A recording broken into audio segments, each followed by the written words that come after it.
কালকে রাইতে একজন বাজার সাজার লইয়া আসছে। পরে আজকে সকালবেলা একটা লোক আসছে, মুরগির মাংস দিয়ে গেছে, চাল, ডাল, আলু, পেঁয়াজ, পাতাকপি এগুলো দিয়ে গেছে। এরপরে আজকে মাগরিব পরে আরেকজন লোক আসবে, যার যত সামর্থ্য দিতেছে। ফোন দিয়া বলে যে আপনি কি কাজল বেগম? আমরা শিওর হইতে চাই যে আপনার কি নাম্বারটা, আপনার নাম্বারটা কি বিকাশ আছে? আমি বললা দিছি, হ ভাই এই নাম্বারটা আমার বিকাশ আছে। আপনার কি পার্সোনাল নাম্বার? আমি বলছি জি আমার পার্সোনাল নাম্বার। ওরা যায় না, পরে টাকাটা দেয়, যার যতটুক সামর্থ্য অতটুক দেয়। ফ্যানের অভাব ছিল, ফ্যান ফ্যান এই যে মজুমদারির একজন আপা লন্ডন থেকে ফোন দিছেন, দিয়া বলছেন তুমি কি কাজল বেগম? আমি বলছি কাজল বেগম। বলছেন আমি এখন একটা ট্রাই করে দেখবো তোমার মোবাইলের বিকাশটা ঠিক আছে কিনা। পরে উনি 1500 টাকা দিছেন, দিয়া বলছেন যে যে টাকাটা ঢুকছে। আমি বললাম যে আপা টাকাটা ঢুকছে। ঢোকার পরে বললেন উনি যে কালকে আমি তোমারে যা দিয়ে দেব। পরের দিন আমারে 5000 টাকা দেয় ফ্যানের জন্য।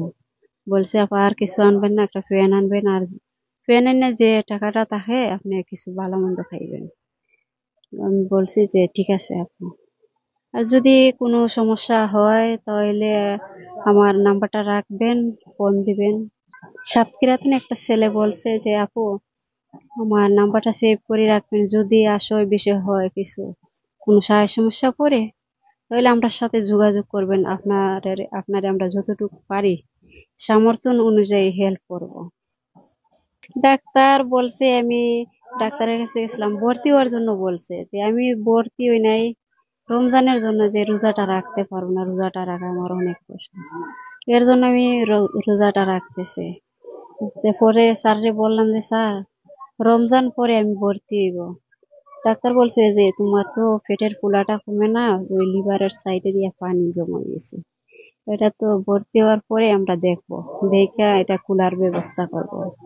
আমার এমনও দিন গেছে 1 কেজি চাউল আইনা 3 দিন 4 দিন খাইছি। এখন রমজানে এই কয়দিন হয়, কালকে আর এর আগের দিন 2 জন লোক বাজার আইনা দিছে।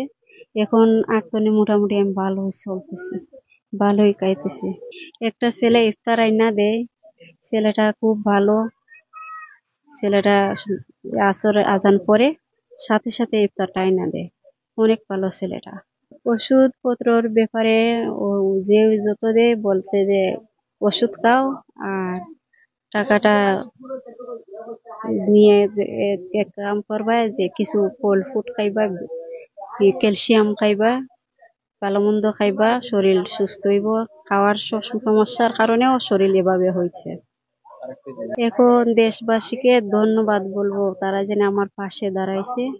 করার জন্য অনেক দোয়া করব, নামাজ পড়িয়া আমি যত জীবন পাইসা থাকবো তারারে আল্লাহ সুখে শান্তিতে রাখবো, দুনিয়ায় আখেরে শান্তি রাখবো।